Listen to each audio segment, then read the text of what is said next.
Now to Democracy 2020. The polls will open in a little more than 12 hours.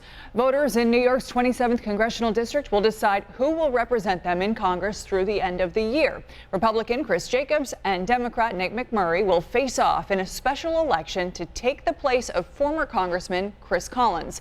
7 Eyewitness News reporter Ali Tui caught up with the two candidates who are hoping to win over last-minute voters.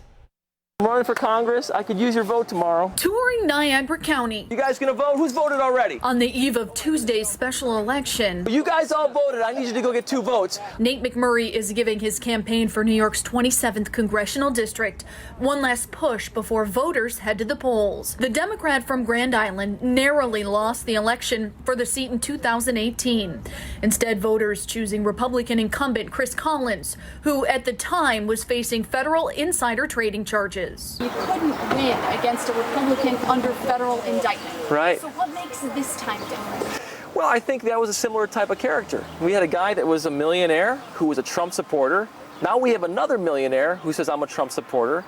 So I think people are sick of the same old, same old. They want a different way. And I think the fact that I stood up to Chris Collins in 2018, a lot of people see that and they know I'm someone who will stand for integrity. McMurray's opponent, Republican candidate Chris Jacobs, is spending his final day calling voters from his campaign headquarters in Depew.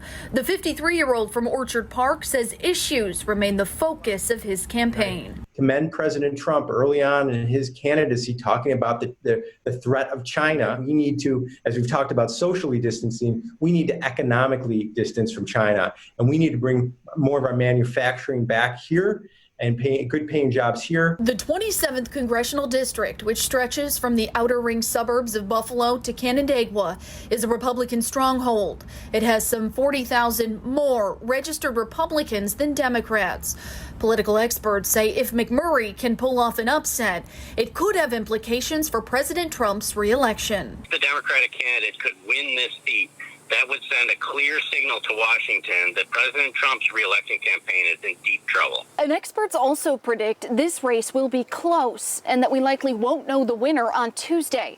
There are still some 100,000 absentee ballots that will need to be counted. Ali Tui, 7 Eyewitness News.